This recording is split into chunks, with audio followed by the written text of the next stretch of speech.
Michael, toi, tu es en doctorat.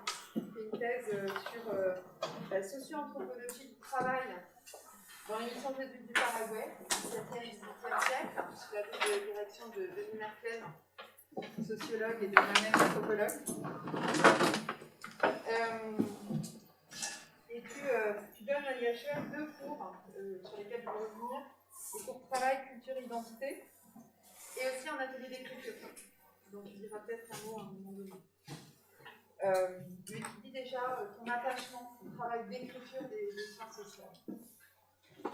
Alors le livre que tu nous présentes aujourd'hui, c'est le résultat de ton Master 2, votre travailler. Le Master 2 que tu avais soutenu à l'IHEL en 2017, qui était sélectionné avec celui de Santiago Giraldo, qui est présent ici, comme les 2 meilleurs masters de l'année, sélectionnés pour être publiés. Dans la collection Chrysalide, au départ, la collection Chrysalide de l'Institut. Et puis, il y a eu une fenêtre d'opportunité pour présenter ton manuscrit aux presses de l'INALCO. Et donc, c'est très bien, on aura 2 masters de l'année 2017 publiés, le tien et celui de Santiago à la collection Chrysalide. Je voudrais rappeler un tout petit peu ton parcours, parce que je crois qu'il est intéressant pour tous les étudiants. Tu as commencé en DELA, à l'Institut. Et je crois que c'est pendant un cours d'introduction à l'anthropologie américaniste que je vous avais présenté les résultats en cours d'un projet collectif que je coordonnais alors, c'est un projet qu'on appelle ANR, de l'Agence nationale de la recherche, un projet sur les langues amérindiennes d'Amérique du Sud, que je faisais avec César Itier, professeur de Quechua à l'INALCO. Et on venait de trouver un manuscrit de 300 pages, monolingue en guarani, dans une bibliothèque un peu inconnue d'Argentine, bibliothèque de Luján, dont on parlera. Et ce manuscrit, on venait de comprendre que c'était un manuscrit important et qui n'avait jamais été travaillé, que la communauté des guaranologues cherchait depuis 60 ans. Donc, je partageais un peu l'enthousiasme de cette découverte et j'en appelais aux bonnes volontés, savoir est-ce que quelqu'un aurait envie de faire un travail sur ce manuscrit. Et donc, Michael, tu es venu à la fin du cours en me disant ton truc à la Indiana Jones, ça m'intéresse. Bon, tu nous as beaucoup surpris dans l'équipe et évidemment, très vite, on a été admiratifs de la façon dont tu as tout de suite acquis les manuels dont tu avais besoin pour travailler ce manuscrit monolingue. Tout de suite, tu as appris le guarani. Et très vite, avec d'autres, tu es devenu un expert en guarani colonial du XVIIIe siècle. Donc c'est cette thèse cette recherche que tu as commencée en master, ensuite, elle vient, elle dérive d'un projet collectif ANR, comme ça, porté par les recherches au CREDA. Et je crois que c'est un exemple aussi pour d'autres étudiants, pour l'intérêt de se briefer comme ça sur des dynamiques collectives. Tu viens de publier dans la revue L'Homme un bel article, un très bel article que je recommande. Remarque sur le verbe vendre, comment dire l'échange marchand en guarani dans l'émission Jésus du Paraguay. Un article qui vient de sortir. Je signale que cet article, tu l'as envoyé après avoir eu un refus à la revue Sociologie du travail, Sociologie du genre. C'est pas le même, mais c'est important. C'est-à-dire qu'on peut avoir un refus dans une revue, d'un article sur Durkheim dans l'émission, et rebondir. Va se laisser impressionner. C'est en faisant qu'on apprend. Et là, tu viens de resoumettre un article au journal de la Société des Américanistes, un article que tu coécris avec Joaquín Suizarreta, doctorant en anthropologie à l'EHESS. Là aussi sur un verbe, quelque part, le verbe djeporaka, qui veut dire à la fois chasser, pêcher, approvisionner d'autres personnes que soi en nourriture. Donc peut-être que tu auras des questions là-dessus. Mais en tout cas, on voit, je crois, la fertilité dans cet article de travailler à la fois avec l'ethnographie contemporaine que t'apporte Joaquín Suizarreta et les documents d'archives coloniaux. Donc c'est tout un parcours de publication que tu fais, tout un travail de recherche et d'écriture, travail de publication, de livres, d'articles. Et je crois que c'est cette sensibilité d'écriture que tu as qui t'a donné envie de demander à Nicolas Richard, qui est aussi pour moi ma référence en termes d'écriture, que ce soit en français ou en espagnol, de te commenter dans ce mémoire. Ce livre qui, je crois, a un mérite tout particulier d'explorer l'écriture fictionnelle. On dira un petit mot, l'écriture de l'histoire de manière fictionnelle. Donc ça, je vous laisserai en parler bien mieux que moi. Alors, on ne présente plus Nicolas Richard. J'ai compté dans ton CV, il y a 12 livres, 39 articles, 2 ANR. On va pas y passer les 2 heures. Donc, je vais simplement dire les 2 projets, les 3 projets en cours que tu as. Le premier, c'est l'ANR mécanique sauvage sur l'appropriation des mécaniques, notamment du camion par exemple, par les populations amérindiennes, en Atacama et dans le Chaco, dans le désert d'Atacama et du Chaco, entre le Chili et le Paraguay. Également un laboratoire international. Maintenant, les laboratoires internationaux, ça n'arrête porte un nom en anglais, c'est National Research Project, qui s'appelle Atacama, sciences sociales dans le désert d'Atacama. Donc c'est le seul laboratoire de recherche internationale en sciences sociales développé par le CNRS dans toute l'Amérique latine. Donc c'est un gros projet que tu coordonnes, et je le dis aussi encore une fois pour les étudiants de doctorat et surtout peut-être de master qui sont en train de commencer nos recherches. En ce moment, tu termines l'écriture de ton HDR avec un titre provisoire peut-être, mais que j'aime beaucoup, Les malheurs du guerrier sauvage, une autre histoire de la guerre du Chaco, ou archives indiennes de la guerre. On en dira peut-être un mot. Dans tous les cas, c'est un plaisir vraiment très grand pour moi de vous écouter tous les deux, nous raconter à la fois l'expérience d'écriture et l'expérience de lecture autour de La Cloche, Le Rabot et La Houle. Bonsoir à toutes et à tous. Merci d'être venus, particulièrement à ceux et celles qui ne sont pas obligés d'être là. Pour les autres, on va essayer de rendre ça avec Nicolas un petit peu agréable, et puis je vais revenir essentiellement sur des problèmes de méthodologie qui se sont posés à moi pendant l'écriture de ce mémoire, mais qui se posent en fait un petit peu à tout le monde. Moi j'ai des problèmes particuliers, mais qui relèvent de problèmes généraux dans l'écriture des mémoires. Et donc je vais me pencher un petit peu, presque plus que sur les missions jésuites du Paraguay, sur les problèmes d'écriture. Bon, alors Capucine m'a volé un petit peu de ma présentation, mais je vais revenir un petit peu sur la genèse de ce livre, qui est en fait mon mémoire de Master 2. J'ai repris les études plutôt en 2015 en DELA, et j'avais pas prévu de faire un master, mais ça m'a plu. Bon, j'avoue qu'au début, j'aimais pas trop les cours d'anthropologie. Je voulais faire de la science politique.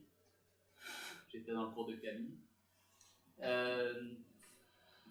Mais assez paradoxalement, c'est après un cours sur Lévi-Strauss, dont je suis plus tellement fan maintenant. Enfin, beaucoup, mais je ne suis pas d'accord avec tout ce qu'il a écrit, que je me suis décidé à faire de l'anthropologie. Alors moi, je voulais travailler sur le Brésil, sur le candomblé, les pratiques religieuses afro-brésiliennes, et donc je suis venu te voir et tu m'as parlé de ce manuscrit. Tu m'as dit, je ne veux pas plutôt travailler sur un manuscrit Guarani. Je ne savais pas où était le Paraguay, mais vraiment je ne savais pas. Je ne savais pas ce que c'était que les Guarani. Mais comme tu m'as bien vendu le manuscrit, je l'ai acheté. Et puis j'ai acheté vraiment cette fois les dictionnaires, les grammaires jésuites d'époque qui lui permettaient d'apprendre la langue.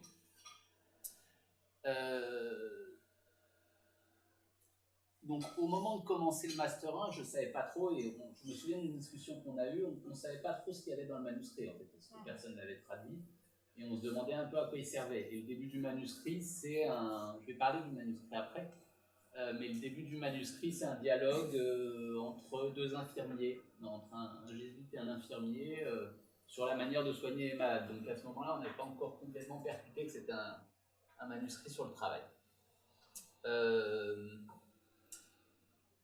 Et j'ai commencé à le traduire, je pense, vraiment entre le Master 1 et le Master 2. Alors, le Master 1, je l'ai fait, si je me souviens bien, sur le pouvoir politique dans l'émission, parce que les cours de Denis Merklen de sociologie politique travaillaient un peu cette question du pouvoir. Il y avait un texte que j'avais bien aimé de Stephen Lukes, qui s'appelle Power, Radical View. Et du coup, j'avais l'idée de faire une espèce d'inventaire des fonctions, des charges, ce que c'était que le pouvoir politique dans l'émission. Je me souviens que j'avais une bonne note, j'étais content, j'avais 18 je crois, et puis j'étais venu me voir chez toi pour avoir le retour critique un petit peu plus détaillé, et je me souviens quand je suis sorti de chez toi, j'avais l'impression d'avoir eu 2. Et notamment, tu m'avais dit de faire attention à l'écriture, de simplifier, d'austériser un petit peu l'écriture, pour schématiser sujet-verbe complément. Ça a été utile, ça m'a permis d'épurer un peu mon écriture pour après pouvoir revenir, une fois que je maîtrisais les codes, à une écriture un petit peu plus, disons, au minimum amusante pour moi. Entre le Master 1 et le Master 2, je me suis aperçu donc, que le manuscrit ne traitait que de travail. Et donc, je me suis dit, je vais faire un Master 2 sur le travail. Je vais y revenir. Avant d'y revenir, je vais vous parler des missions jésuites du Paraguay un petit peu. Donc, pour ceux qui, comme moi, à l'époque, ne savaient pas où se trouve le Paraguay, actuellement, il est là. Moi, il est cacahuètes, il est là. Enchâssé entre le Brésil, la Bolivie et l'Argentine. Sauf que, évidemment, ces pays-là n'existaient pas durant la période coloniale. Il y avait juste le Portugal, que par là, et l'Espagne ici. Et les missions jésuites du Paraguay se trouvaient là, dans la zone en orange. Je ne sais pas si on voit très bien.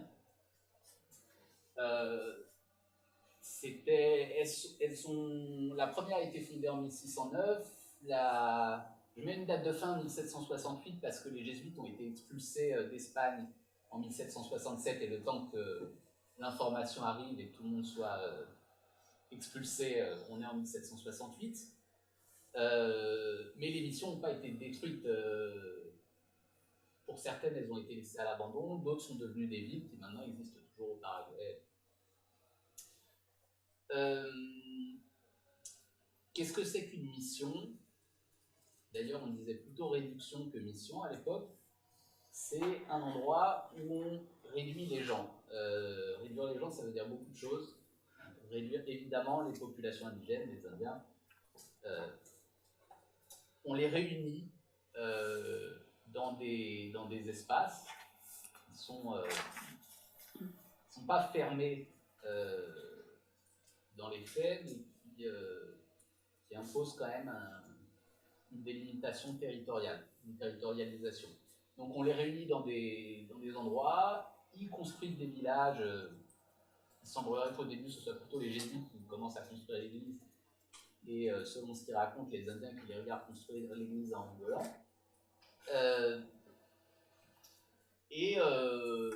On les réduit, comme il disait, à la vie chrétienne, c'est-à-dire du point de vue des jésuites, c'était les civilisés à l'européenne.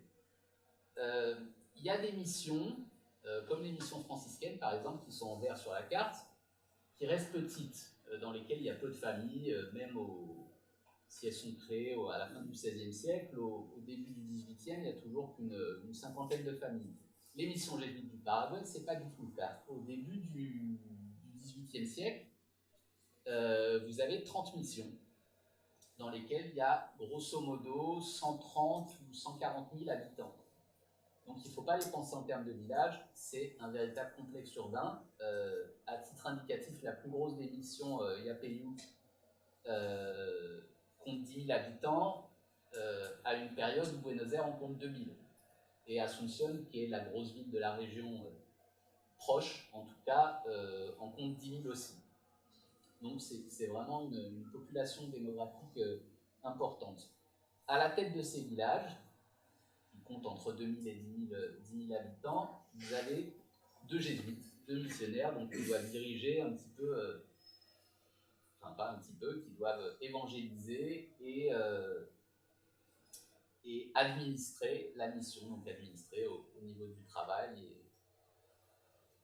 au niveau des mœurs aussi. Vous avez une organisation politique indigène et vous avez tout un système de manufacture, d'artisanat qui est très développé. Vous avez des écoles dans lesquelles les enfants de notables vont apprendre à lire, écrire et compter. On estime que le spécialiste de la pratique lettrée dans les missions estime que 50% de la population dans les missions savait lire. C'est plus important en proportion qu'en Europe à la même époque. Là, vous avez une carte de la mission. Donc, vous voyez, c'est une organisation en damier. C'est typique de l'architecture coloniale.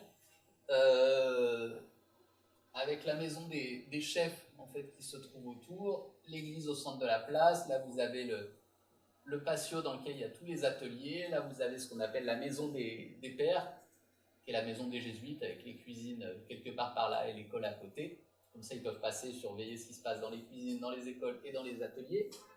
Et l'organisation damier permet de contrôler l'espace, de voir un petit peu ce qui se passe assez facilement et que personne puisse se cacher pour se livrer à des délits de tout genre. Voilà à quoi ressemblait la place centrale qu'on voyait juste avant ici. Donc ça, c'est pas d'époque évidemment. Là, c'est l'ancienne église, et là, vous avez la place centrale, donc c'était assez grand. Ça, c'est la mission de San Ignacio Migne en Argentine. Maintenant, je reviens aux mémoires et aux manuscrits. Alors, le manuscrit de Luján, effectivement, on savait qu'il existait depuis une 60aine d'années, et que Cecilia Adou, qui faisait partie du groupe Langas, a découvert un petit peu par hasard dans une bibliothèque en Argentine, à Luján, d'où le nom du manuscrit. C'est un gros manuscrit d'ailleurs. J'ai apporté la photocopie, on peut le faire tourner. Hop. Il y a 300 pages, mais il y a 286 pages de texte. Vous avez 88 chapitres. C'est moi qui appelle ça arbitrairement des chapitres, mais c'est des séries de dialogues qui portent tous une thématique différente, qui est dans 99,9% des cas reliée au travail. Il y a un chapitre que je n'arrive pas à relier au travail, c'est un chapitre où deux femmes s'insultent en se comparant avec des animaux. Je ne sais pas dans quelle mesure ça peut être lié au travail ou ça peut être... C'est pas un peu l'éducation des enfants. Non, ça c'est un autre. Il y en a un autre sur l'éducation des enfants, mais celui-là il s'insulte juste en se disant toi t'as une tête grosse comme une cheval, ou t'as des lèvres pointues, etc.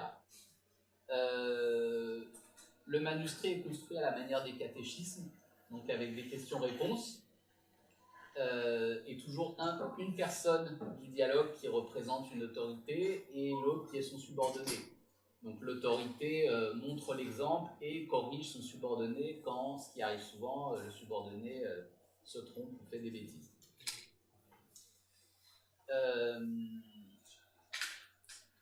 La forme de la langue du guarani colonial est assez différente de ce qu'on trouve dans les textes religieux de la même époque. Il semblerait que ce soit une forme plus oralisée guarani, moins formelle. Pour preuve, il y a souvent des interjections, il y a même des rires en fait. Il y a un passage dans le manuscrit où il y a un des personnages qui dit « ha ha ha », c'est écrit comme ça. Ou alors, quand une autorité désigne un groupe d'individus, le dialogue écrit, il y a le nom de la personne qui parle, et le dialogue écrit il faut aller, je sais pas, chercher des vaches. Et toi. Au début, je ne comprenais pas d'ailleurs ce que ça voulait. En guarani, on dit nde, et il y avait marqué nde. J'ai mis longtemps avant de comprendre qu'en fait, il fallait s'imaginer quelqu'un en train de dire toi, tu vas là-bas. Avec plein de sous-dialogues qui sont typiques du guarani, avec des gens qui disent il dit, qu'il a dit, etc. Des renvois, ce qui fait que c'est très compliqué à traduire. Quand tu disais expert du guarani colonial, oui, je suis expert du guarani colonial parce qu'on est 4 en fait. Et, on est vite dans le monde, très relatif. avec Méliard. Bah oui. Voilà. Il n'y a pas de date sur ce manuscrit, il n'y a pas d'auteur. On suppose vu la graphie et les thématiques que il a été rédigé, il a été produit entre la fin du XVIIe et le début du XVIIIe, ce qui explique le 1714 entre parenthèses et points d'interrogation sur le livre, qui est une date que j'ai choisie arbitrairement parce que je me suis appuyé sur beaucoup de sources qui dataient de 1714, mais c'est complètement arbitraire. C'est une hypothèse. Et l'auteur, j'ai des petites idées, mais d'une part, ça n'a pas grand intérêt d'en parler maintenant, et puis vous ne connaissez pas, donc ça a encore moins d'intérêt.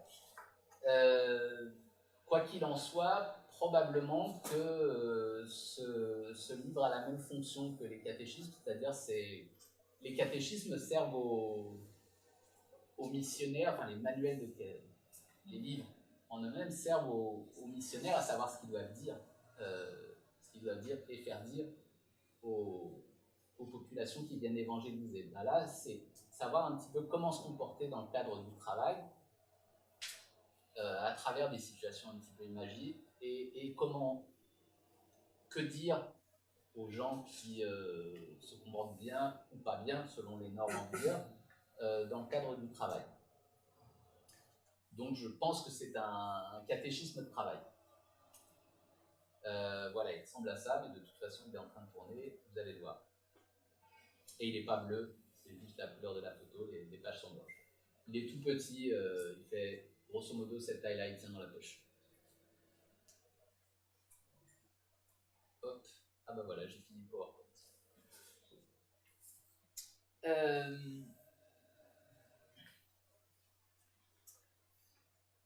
Donc voilà, j'avais ce manuscrit, j'ai compris qu'il parlait du travail. Et j'ai compris qu'il allait y avoir beaucoup de problèmes.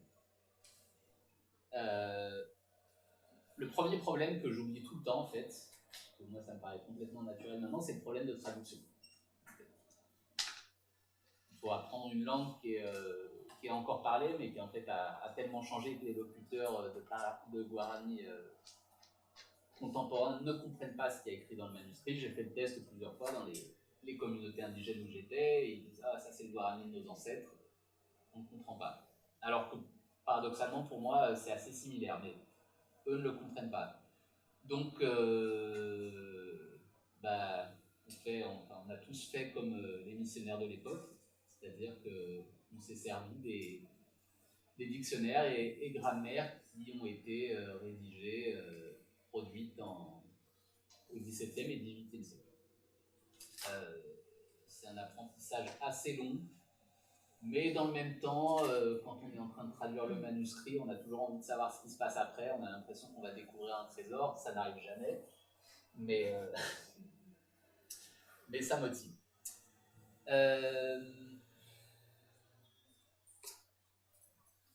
Le deuxième problème, c'est que le travail dans les missions jésuites du Paraguay au XVIIIe siècle, ça réunit, ça mobilise, ça demande de mobiliser beaucoup de disciplines différentes.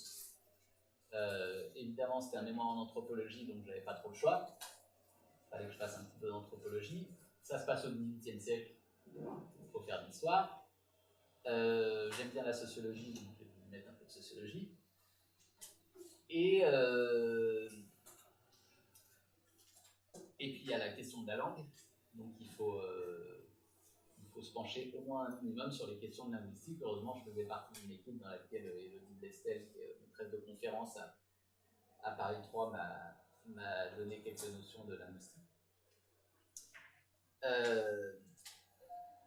Voilà. Pour vous donner une idée un petit peu de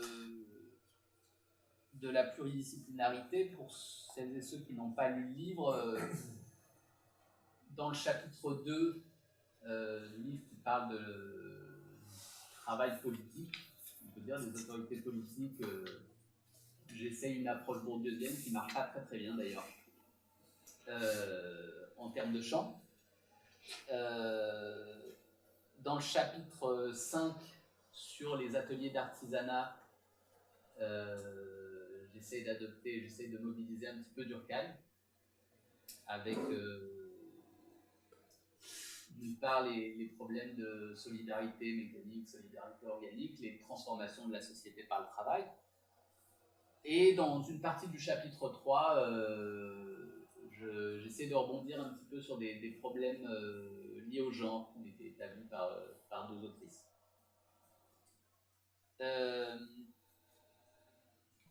Alors ça me fait penser à autre chose, enfin, c'est un petit aparté, mais ce genre de sortie un petit peu risquée en s'éloignant, en naviguant un peu à droite à gauche dans plusieurs disciplines, c'est un petit peu risqué, mais à mon sens, c'est ce qui fait l'intérêt de la recherche, c'est-à-dire de se mettre en danger tout le temps, d'être un petit peu téméraire.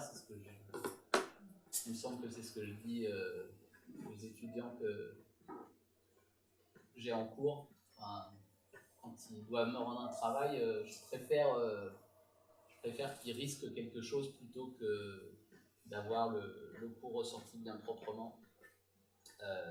Bon, ça marche pas tout le temps, mais et même dans ce livre, je trouve que ça marche pas tout le temps, mais en même temps, c'est ce qui est intéressant, et puis même si ça marche pas, ça vous permet de réfléchir à autre chose. Un autre problème, c'est qu'il y a un problème d'historien, c'est la question des sources. Donc j'avais une grosse source évidemment avec le manuscrit, mais après vous avez la question du travail de l'historien, qui est d'aller faire des archives, aller farfouiller un peu à droite à gauche. Donc j'étais avec mon camarade Thomas Brignon, qui travaille aussi sur l'émission du Paraguay. On a été aux archives à Rome, aux archives à Buenos Aires, à Asunción, même à la BNF d'ailleurs, il y a des manuscrits en guarani. Et puis, bon, il y a toute une série de techniques d'apprentissage, de manières de chercher dans les archives.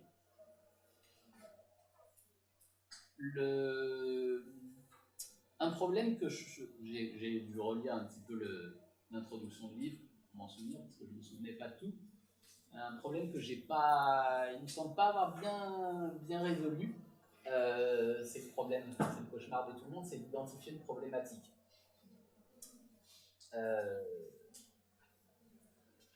Et en relisant un petit peu ce que j'avais écrit et les questions que je pose, je ne suis pas sûr de réussir à identifier ma propre problématique. Je pense que maintenant je peux l'identifier, mais je l'identifie sur le tard, bien plus tard une fois que le travail est fini et que j'ai un peu de recul dessus. Donc il me semble aussi que si vous n'arrivez pas à définir clairement au moins une problématique tout de suite, c'est un petit peu normal, ça fait partie du processus un petit peu difficile. Capucine, tu me disais que toi, tu as identifié ta problématique après avoir fini ta thèse. Mon EDR, oui. Ton avis, ouais. Même pour l'EDR. Ouais.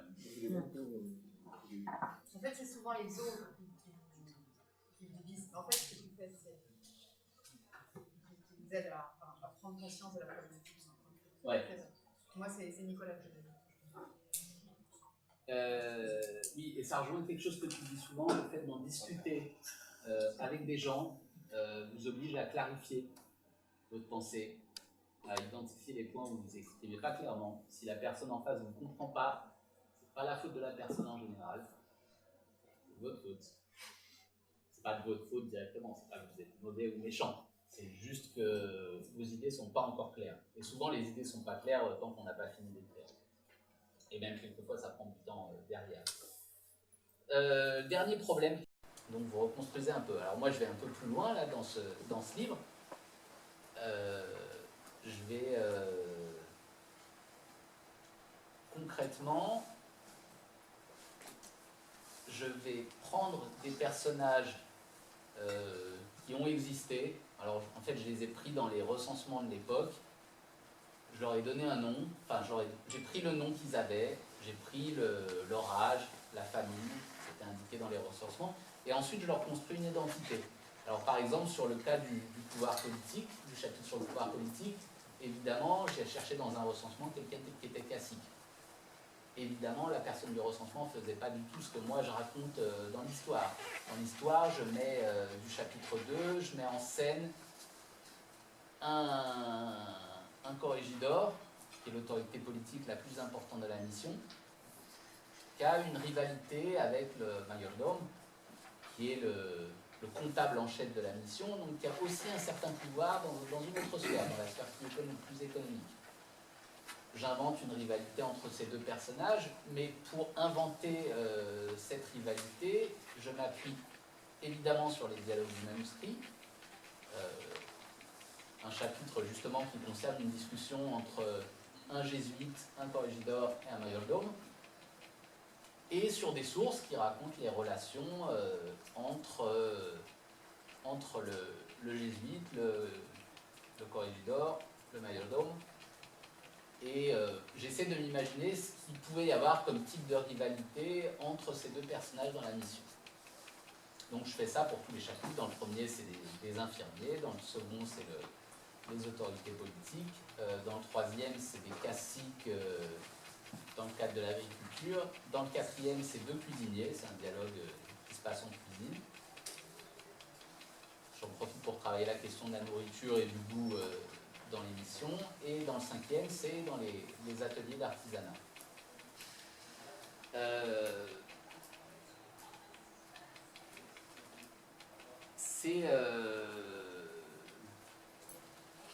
D'une part, c'est quelque chose d'assez inventé comme ça, même en s'appuyant sur beaucoup de sources, c'est risqué. Je n'étais pas très confiant, même si j'ai tenté de minimiser. Évidemment, entre tous les segments narratifs où j'invente une petite histoire qui finalement sont assez courts, il y a toute une partie analytique qui revient un petit peu sur l'histoire que je raconte, qui rebondit.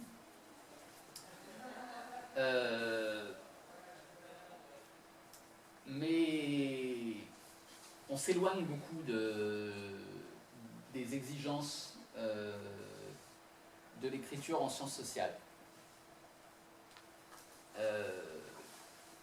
L'écriture en sciences sociales qui est, à mon sens, souvent très austère. Je reviens un petit peu sur ce que m'avait dit Capucine à l'issue de mon mémoire de M1.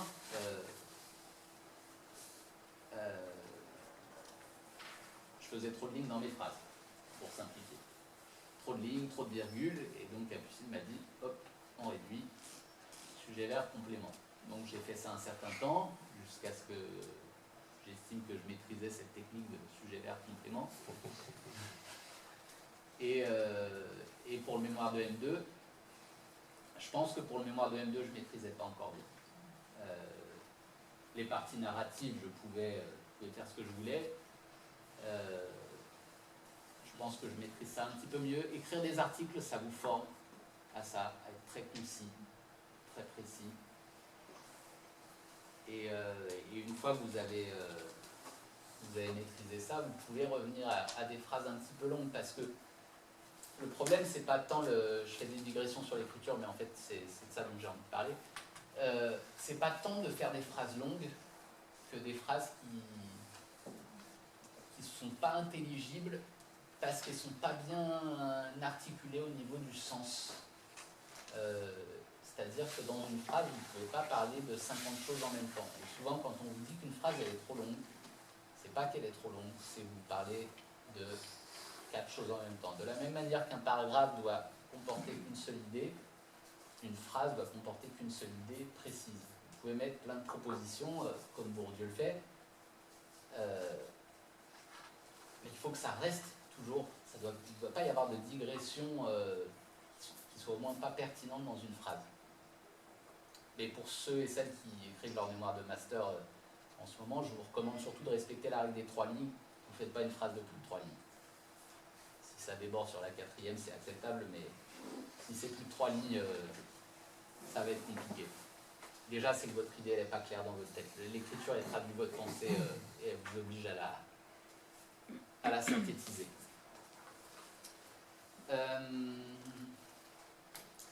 Alors, je suis allé dans un colloque, c'était à Barcelone, où j'ai présenté un petit peu cette idée de l'écriture fictionnelle dans les sciences sociales, et un anthropologue m'a demandé si finalement j'aurais pas pu écrire la même chose, faire la même recherche sur une journée de travail sans avoir recours à ces narrations fictionnelles. Clairement, oui. Oui, c'est ce que je fais pour la thèse d'ailleurs. Néanmoins, je pense qu'il y a 2 avantages à cette méthode.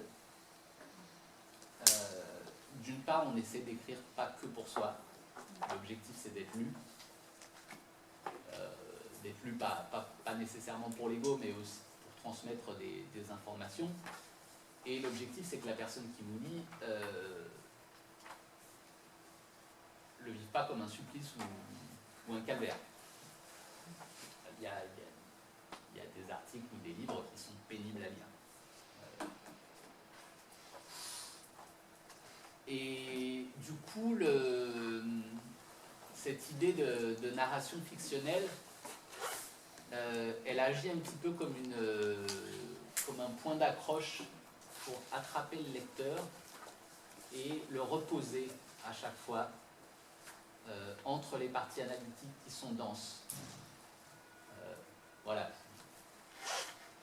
Ma grand-mère a lu le livre, elle me dit c'est fatigant. Et oui, effectivement, c'est très fatigant.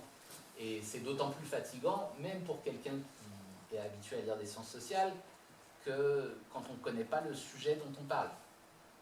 Donc, ce type de narration aide, je trouve, à faciliter, à reposer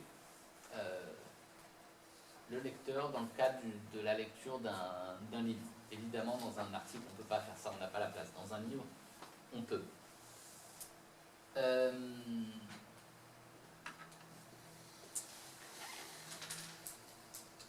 Le deuxième point, c'est que pour moi, c'est plus facile d'écrire comme ça, vraiment pour des questions de méthode. Reconstituer une histoire, c'est me mettre dans la tête des gens et penser à ce qui peut se passer, pas nécessairement ce qui se passe, mais quelles options ils ont, quels sont les conflits qui peuvent émerger de telle situation, quels sont leurs intérêts, quel est le poids de la société. C'est juste que ça me permet de réfléchir en fait. Quand on écrit une histoire, quand on fabrique une histoire de toute pièce, on est obligé on crée des personnages, on leur crée des trajectoires, et on est obligé de comprendre ces trajectoires. Bah là, c'est un petit peu pareil. Moi, écrire de cette manière, ça m'aide à penser à toutes les possibilités de trajectoires qui se trouvent dans l'émission Jésuite du Paraguay, dans le cadre d'une journée de travail. Et un troisième point, après, ça m'est vraiment particulier parce que moi j'aime bien écrire, c'est que cette méthode m'évitait le problème de la page blanche. Tout bêtement, j'écrivais ce que j'avais envie d'écrire dans un certain cadre, mais de toute façon après je pouvais le reprendre. Et ouais, bah ça tombe bien, j'ai fini. Et d'ailleurs, voilà, pour finir, pour celles et ceux qui sont confrontés au problème de la page blanche, de ne pas savoir quoi écrire, il faut écrire quelque chose en fait, n'importe quoi. Vous écrivez mal, ce que vous considérez comme mal. Vous écrivez des phrases, vous écrivez des idées. C'est toujours plus facile de reprendre après quelque chose qu'on a écrit, plutôt que d'essayer de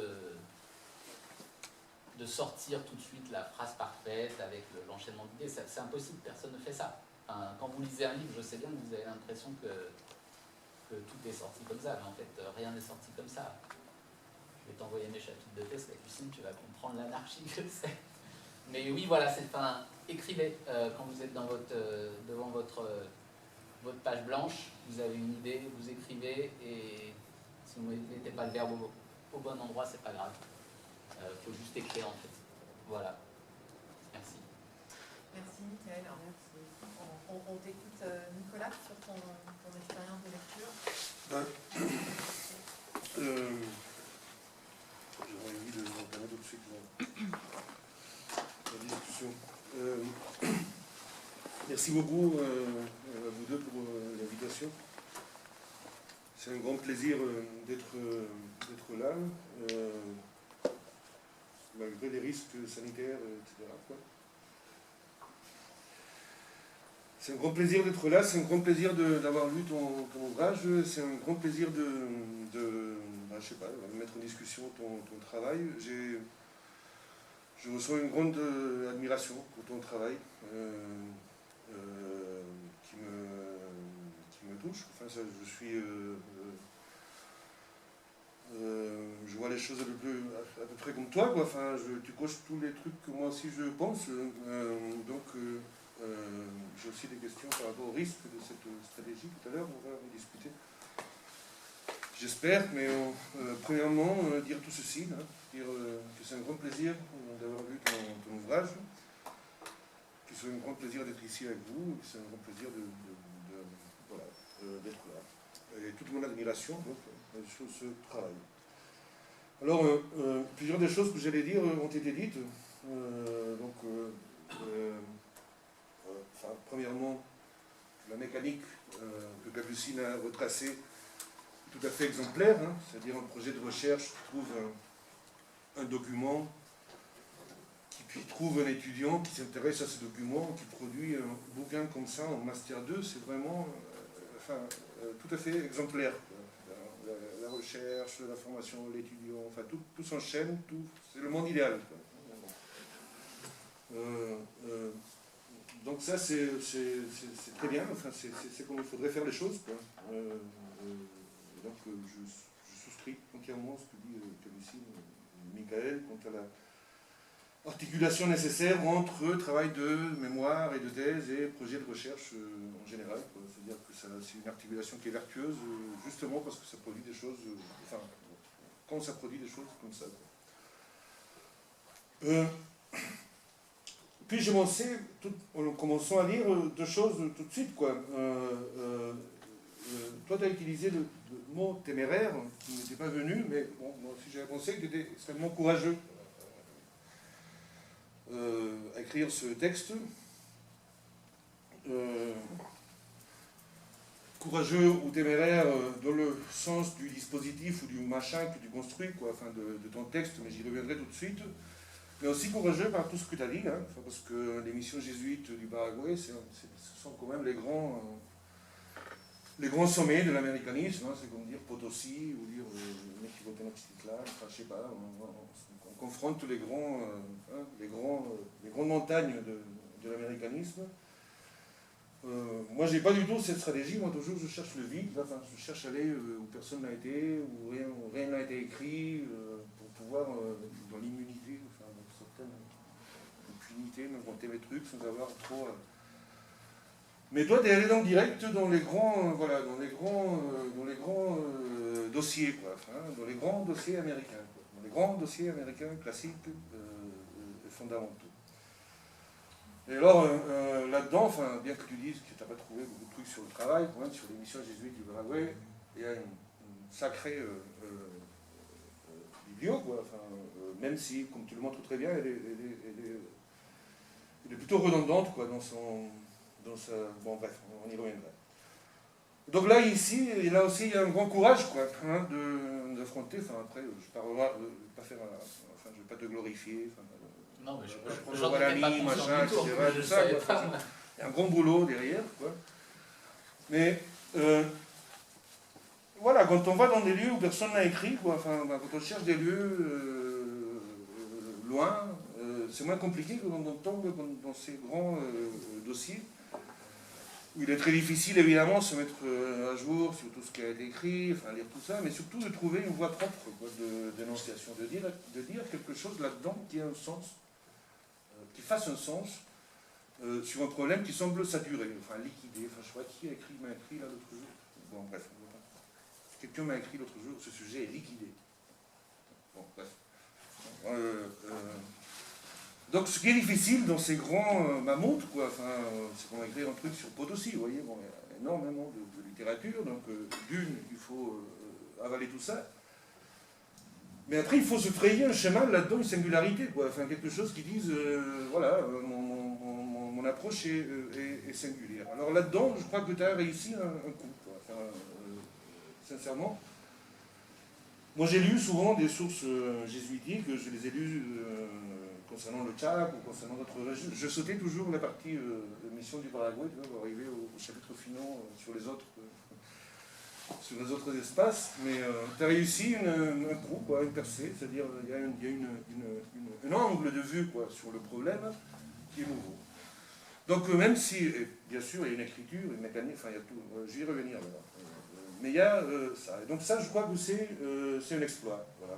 C'est-à-dire affronter un sujet aussi dense, aussi travaillé, et réussir à s'en sortir vivant et avec quelque chose de propre à dire, enfin, de propre dans tous les sens du mot. Quoi. Ben voilà, et très bien, c'est très bien. Je trouve ça très bien, et je trouve ça très courageux. Bon, voilà. Donc après, évidemment, ce qui est fascinant dans ton texte, c'est la manière dont tu agences les parties, quoi, on va dire. Enfin, bon, comme tu dis, toi, construire une histoire. Donc tu construis un dispositif, c'est-à-dire une manière d'être disposé les choses.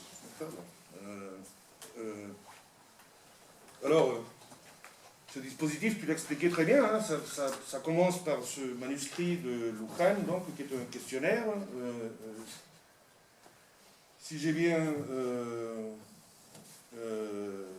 qui est ce questionnaire que tu essayes de mettre en interprétation ou en fonctionnement, hein, pour faire, c'est ce que traverse, malgré que tu mettes l'emphase sur la partie sociologique, en fait ton truc c'est la micro-histoire, enfin tu es en train de discuter avec la micro-histoire, les clins d'œil à Bourdieu, à Durkheim, c'est tout à fait secondaire quoi, par rapport à ton débat de fond, qui est une discussion par rapport à comment et où, enfin comment et à quel niveau on écrit l'histoire. Voilà, c'est ça le fond du problème. Après, est-ce que c'est de la solidarité organique, mécanique, machin, tout ça c'est toujours discutable, c'est pas important. Quoi.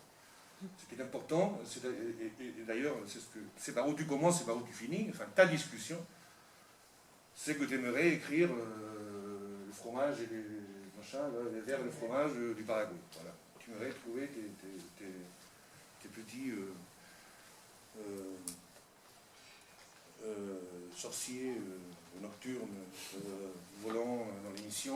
C'est ça que tu voudrais trouver, que tu ne réussis pas finalement à trouver. Donc toute la discussion finalement est, je pense, essentiellement là-dedans. Beaucoup plus que ce que enfin je vois bien Bourdieu, l'habitus, machin, tout ça c'est bon, tout ça c'est, si tu veux, tout ça c'est bon, tout ça c'est discutable. L'autre chose me semble essentielle, l'autre discussion, celle avec l'histoire en fait, avec l'histoire et avec la micro-histoire. Et donc avec les façons dont on écrit tout ça. Bon, je reviens. Donc ton dispositif là, micro-histoire d'émission, faire simple, une journée de travail dans une mission, hein, bon. Avec des titres qui sont très pointus, très bons, enfin, je retire construire des identités pour déconstruire des essences, sortir de la mission des Indiens, des Jésuites, essayer de singulariser, n'est-ce pas, pour que tous ces blocs de discours se nuancent, se complexifient, enfin, se désordonnent un peu. Alors, comme tu le dis, toi-même, tu montes ton truc, n'est-ce pas, sur 3 niveaux d'écriture, enfin, je peux comprendre, quoi. C'est-à-dire un niveau d'écriture qui est celui dans lequel tu reprends les dialogues qu'il y a dans le manuscrit et tu les mets dans la bouche de Jean. Tu as un autre niveau d'écriture qui est ton histoire, on va dire, ces narrations qui sont très bien écrites en plus, quoi. Donc c'est effectivement très agréable, quoi. Enfin très qualitatif, quoi, comme interprétation, très intuitif, quoi, quand on lit quand on rentre dans la lecture ces mises en récit, ces mises en scène que tu fais sont très bien faites. C'est un deuxième niveau d'écriture, puis tu as un troisième niveau d'écriture, que c'est les sections que tu mets d'analyse. Donc tu as un texte qui est écrit avec 3 écritures différentes. Quand il s'agit de rendre le manuscrit, tu prends une écriture. Quand il s'agit de décrire la situation, tu en prends autre, mais tu en prends autre carrément, c'est-à-dire qu'il est rédigé à un autre ton, une autre conjugaison, enfin, un autre temps, et puis tu fonctionnes avec un troisième niveau d'analyse, avec une écriture plus conventionnelle, on va dire. Donc, je ne crois pas, moi, au bien écrire, ni à des trucs de 3 phrases, de 3 lignes, machin. Je ne pense pas que l'écriture soit bonne ou mauvaise, quand on écrit bien ou mal. Ça, on va revenir tout à l'heure parce que c'est la question que je te posais. Mais il faut dire quand même que pour gérer 3 discours dans un même texte, c'est-à-dire pour être capable d'écrire d'une façon, changer la page, écrire d'une autre façon, et changer la page, et écrire encore d'une autre façon, en conjuguant tout ça à des temps différents, il faut quand même avoir une certaine maîtrise, un certain art, une certaine qualité, que je t'envie totalement, et je trouve admirable. C'est-à-dire, tout ça me semble excellent. Alors, le dispositif ou le machin ou la machine quoi, de monsieur Orentin donc, prend un simple questionnaire de questions-réponses sur les manualités dans une mission quelque part, est construit par ces 3 niveaux de discours qui alternent dans 5 chapitres qui traitent chacun d'une dimension différente, les énumérer, je crois, enfin, les infirmiers, l'alimentation, les ateliers, les corregidores, et puis j'oublie un 4e, je ne sais pas, et les pratiques alimentaires, qui est excellent, ce chapitre d'ailleurs. Bon. Donc, sur ces 5 chapitres qui s'organisent en une journée, hein, enfin les infirmiers qui font le matin la circulation, après les autorités politiques indiennes dans la relation avec le curé, après le travail dans les champs, après la bouffe, puis après, enfin, cette journée qui se construit en 5 moments. Et chacun de ces moments alterne donc ces 3 registres d'écriture. Voilà à peu près, enfin je ne sais pas si je suis en train de dire des bêtises. Lisez le bouquin, évidemment, c'est pas... Mais, voilà. Donc, évidemment, bon, j'aime beaucoup le résultat. Hein.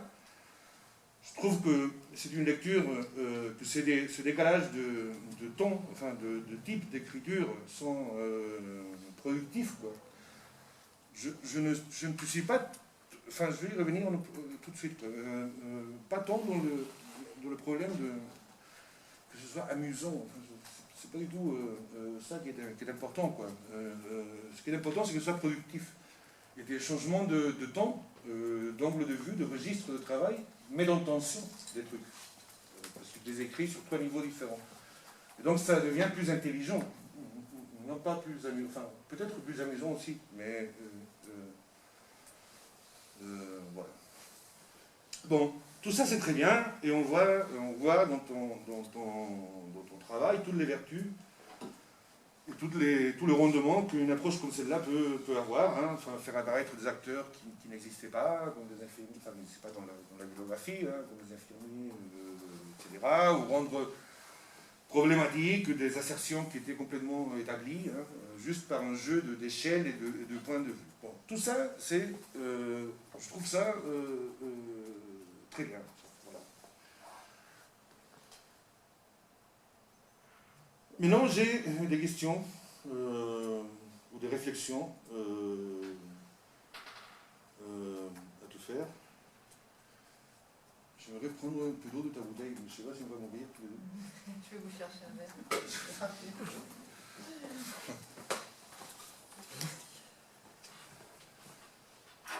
donc, sur lesquels je voudrais engager un peu la discussion, hein, parce que... Bon.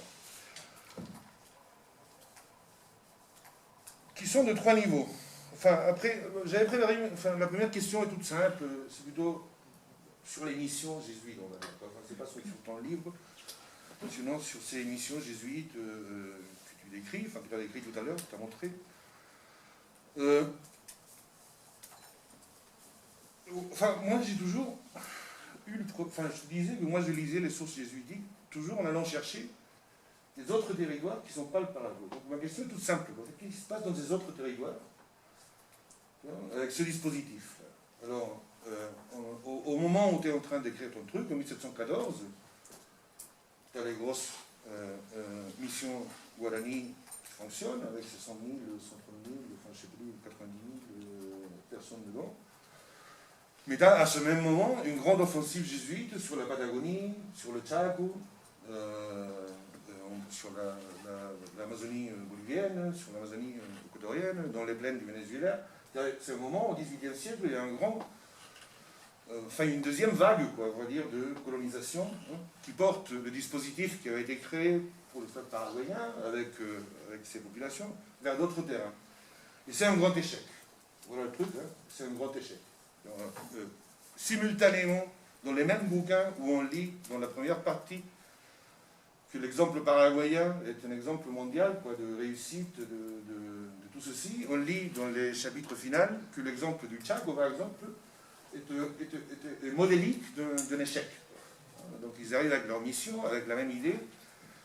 Quand on regarde les bouquins qui circulent dans les missions du Chaco, on voit tous qu'ils viennent de l'espace Guarani. Enfin, on étudie dans le rapport Brau, par exemple, la composition des bibliothèques des missions, la composition des bibliothèques des missionnaires, des missions jésuites dans le Chaco, elles sont toutes remplies de matériaux qui viennent de l'espace Guarani. Bon, donc je ne vais pas aller plus loin. Est-ce que il y a pas une certaine... tu es en train d'isoler un truc, là, l'émission Guarani, te privant de tout un champ d'expérience des missionnaires, justement, dans d'autres espaces voisins, qui des fois, c'est pas seulement que ce soit un échec, sinon que, comme tout est très précaire, quoi, tu vois, installer une mission dans le Chaco, c'est vraiment...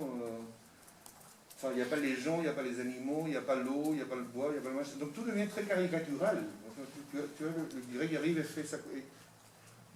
C'est comme les missions paraguayennes posées dans la Patagonie, dans le Tchad, elles deviennent elles échouent. Mais avant d'échouer, elles deviennent caricaturales. Quoi. Enfin, tu vois, le curé en essayant d'organiser tout le monde quand ça ne marche pas. Bref.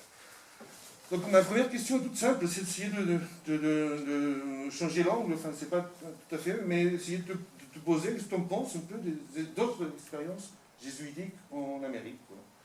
Notamment celles qui sont à côté du Paraguay, dans le sud, dans le nord, plus au nord, qui sont partis du Paraguay mais qui ont échoué. Bon. Si tu as quelque chose à dire, ce n'est pas non plus quelque chose d'important. Ma deuxième question, qui me semble plus intime, si tu veux, quoi, ou dans laquelle je voudrais insister un peu, c'est sur ces 3 écritures, donc, et sur les jeux d'écriture que tu fais. T'es malade? Non. Bon. Ça arrive. J'aurais pas réussi à attendre. Moi, je savais me suicider.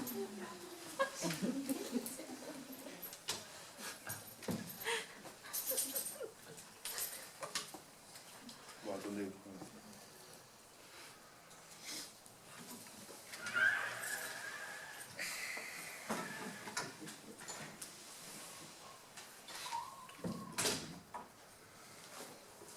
Ma question, en fait, je l'ai pas... Enfin, je réfléchis, là, enfin, j'essaie de te la dire d'une façon ou d'une autre, quoi.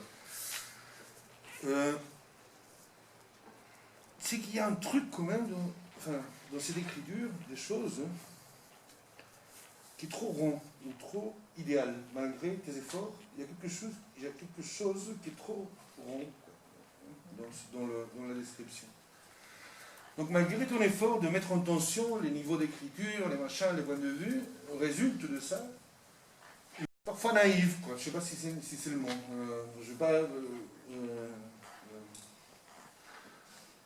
de cette journée idéale, d'une mission idéale, où des Indiens idéales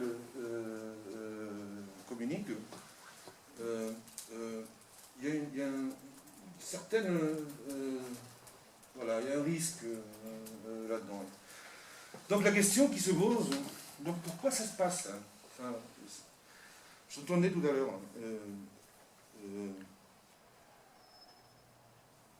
tu dis... à un moment, tu dis aussi dans ton texte, là, tu parles de... Je vais essayer de boucler tout ça. Tu parles d'énographie du passé. Enfin, tu parles de faire l'énographie du passé. Et anthropologie. Enfin, comment on fait de l'énographie du passé? Voilà, et pourquoi c'est un bouquin d'anthropologie, non pas un bouquin d'histoire tout court, quoi. Alors pourquoi l'histoire des missions 1714 n'est pas une affaire des historiens simplement? Et qu'est-ce que ça voudrait dire en fait faire de l'anthropologie de quelque chose de 1700? Et qu'est-ce que ça voudrait dire profondément faire de l'ethnographie de quelque chose de 1714?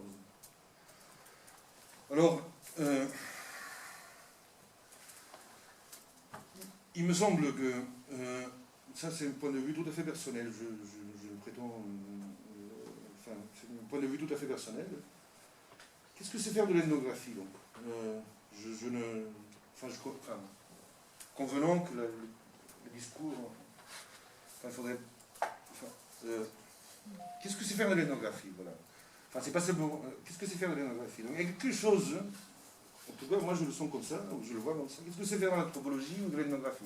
Mais pas l'anthropologie, l'ethnographie. Il y a un truc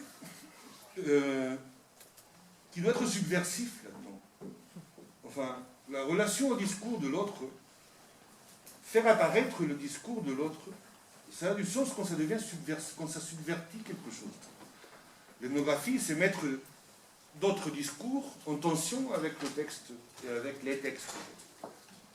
C'est un point de vue tout à fait personnel. C'est-à-dire, bon, il ne s'agit pas seulement de décrire tout bêtement comment sont les choses, selon schéma qui. Il s'agit de gérer les discours, quoi, justement, et leur altérité. Bon, de différentes manières. Donc, c'est de mettre en tension la variété académique, c'est de mettre en tension l'interprétation historique, c'est de mettre en tension l'interprétation sociologique à partir de discours qui offrent résistance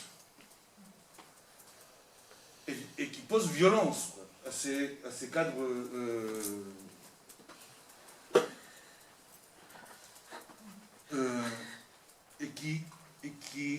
et qui font violence, quoi, sur soi-même, quoi. Enfin, c'est qu'on a du mal enfin, il y a ethnographie quand on a du mal à traiter ces discours. Quand c'est facile, il n'y a rien du tout, quoi. Bon. Donc la question, évidemment, est si tu peux, toi, te faire violence toi-même à travers une histoire que tu inventes, quoi. C'est-à-dire, où forcément, ça va être rond. Bon. Alors,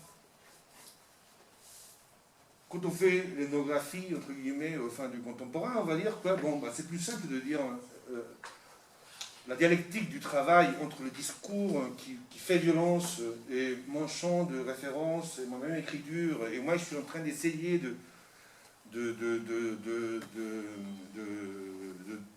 travailler avec ce truc que j'ai du mal à travailler avec lui, enfin, que j'ai du mal à le produire, à l'entendre, à l'enregistrer, et qu'après qu'on s'est dit, bon, bah, ça pose problème. Bon, ça, c'est ça.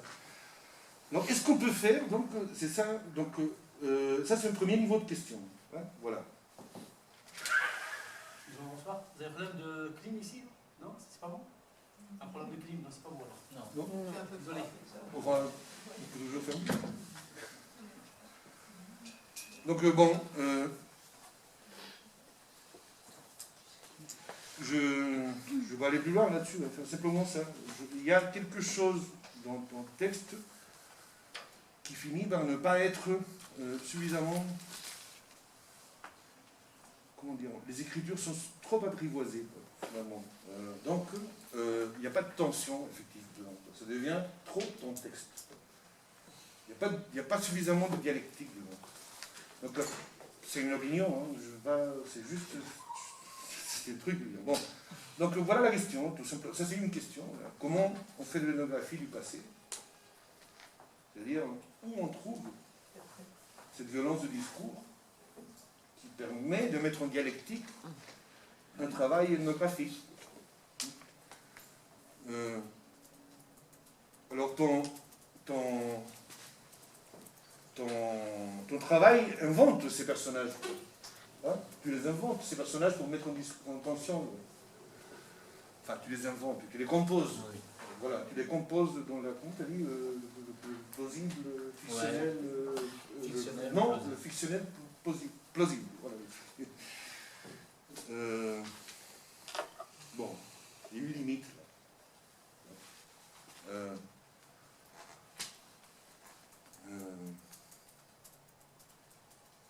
Bon. Deuxième interrogation, c'est toujours dans le même sens. Pour pouvoir produire ce fictionnel plausible, c'est-à-dire pour pouvoir se mettre dans la peau de quelqu'un et se mettre à parler dans un exercice d'empathie, enfin de se mettre dans la position donc, de l'infirmier Walani qui circule en 1714 au matin dans une mission, pour essayer de se mettre dans sa peau, en tout cas de tenir son discours, ou d'écrire ce qu'il écrit, puisqu'il n'a rien écrit, enfin bon.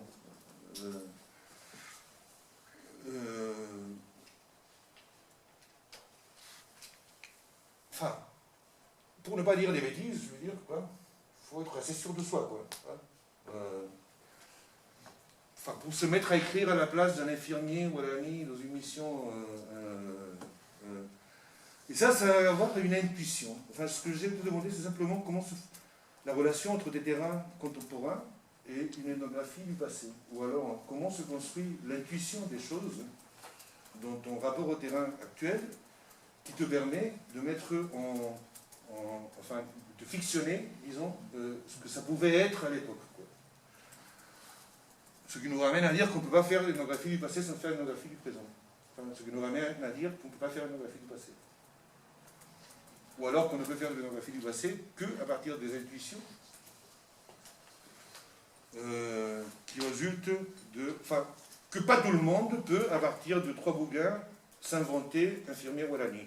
Forcément, des intuitions, d'interprétations qui ne sont pas tout à fait contrôlables. C'est le risque d'un bouquin comme ça. C'est un bouquin non enfin, moi, je trouve que c'est pas... Enfin, fiction, c'est pas le bon mot. Le truc n'est pas fictionnel. C'est pas le bon... C'est pas le bon. Le risque, c'est que c'est très peu contrôlable quand tu fais quand tu appliques des intuitions comme ça. Hein. Donc, tel gars, le matin, il avait peur. Ah bon? Bon, il avait peur parce que moi je l'ai vu là maintenant qu'il a peur quand il approche de mais tout sur d'où ça? C'est toi qui as peur en fait. Ouais, bon, tu vois? Bon, donc, voilà. Bon, j'allais te poser une troisième question sur les machines, les ateliers, les missions, mais on s'en fiche quoi. C'est pas important. J'en reste là. À moi? Oui, bah, je sais pas. Oui.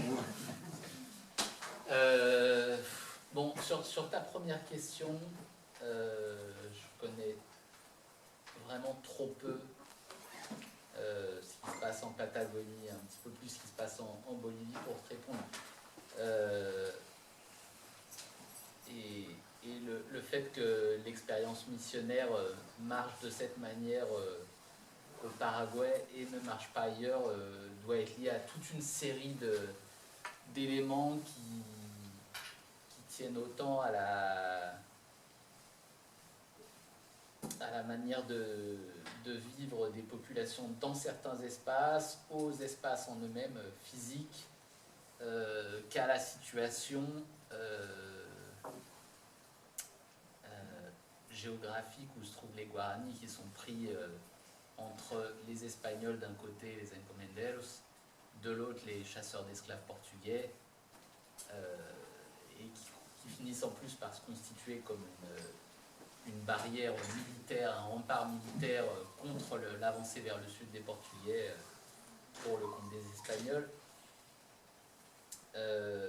je sais pas, il y a un gros travail à faire là-dessus comparatif, mais Non, laisse tomber, c'est intéressant. je préfère te dire que je ne sais pas. Laisse tomber, c'est une mauvaise question. Sur le deuxième point, et de manière générale, je suis assez d'accord avec tout ce que tu dis. En premier lieu, sur le caractère rond de l'écriture, en fait, je pense tout bêtement qui reflète le caractère idéal typique du manuscrit. Tout bêtement. Probablement, j'avais pas encore assez de distanciation par rapport au manuscrit. Je sais pas dans quelle mesure je peux suffisamment distancer. En fait, on a un gros problème. Tu as dit qu'il y avait une littérature énorme sur l'édition jésuite du Paraguay. Oui, sauf que tu ouvres n'importe quel livre qui concerne l'édition jésuite du Paraguay, tu as toujours les mêmes citations. C'est toujours les mêmes qui reviennent. Tout le temps, tout le temps, tout le temps. Donc en fait, il y a beaucoup de pages, mais c'est assez, c'est peu diversifié.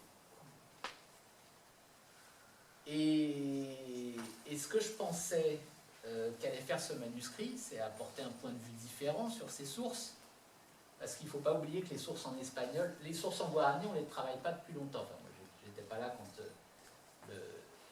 les universitaires ont commencé à travailler sur les sources en guarani, mais ça fait 15 ans. Alors que les missions jésuites du Paraguay sont travaillées depuis 200 ans, par des historiens divers et variés. Donc, ils travaillaient, ces historiens, que sur les sources en espagnol, parce qu'ils ne comprenaient pas le guarani colonial. Ces sources en espagnol, elles sont rédigées en espagnol pour l'essentiel parce qu'elles sont pour un usage externe aux missions. Elles sont pour des gens qui n'habitent pas dans les missions. Donc là, on peut se dire, c'est souvent dit d'ailleurs dans l'historiographie, oui, les jésuites, quand ils font des lettres destinées à un lectorat européen, ils enjolivent ou ils empirent la réalité, soit pour justifier leur action évangélisatrice, soit pour se défendre face à la couronne, soit pour encourager des vocations d'autres jésuites. Donc là, le manuscrit Luján, écrit en guarani, ne peut être lu que par des Indiens ou par des missionnaires jésuites qui sont sur place. Donc là, il n'y a pas d'intérêt ni à se vendre, ni à inventer n'importe quoi, parce qu'ils ont des situations auxquelles ils sont confrontés tous les jours. Ils doivent pouvoir répondre à ces situations, les missionnaires.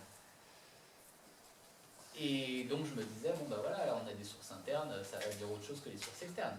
Ah ben non, ça dit exactement la même chose. Ça dit exactement la même chose. Il n'y a quasiment aucun point de différence.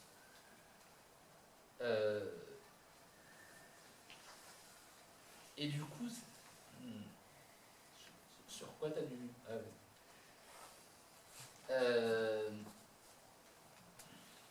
Ça me fait penser à un vieil article que j'ai trouvé sur l'émission jésuite du Paraguay, que je t'enverrai, où je ne me souviens plus du nom de l'auteur, dit on oublie souvent que les missionnaires jésuites étaient croyants, vraiment au sens fort du terme. Ils croyaient dans leur action. Alors ça ne veut pas dire que quand ils racontent quelque chose, parce qu'ils y croient, ils n'essaient pas de se justifier aussi face aux forces politiques. Mais ça ne veut pas dire non plus que tout ce qu'ils racontent est fait avec mauvaise foi.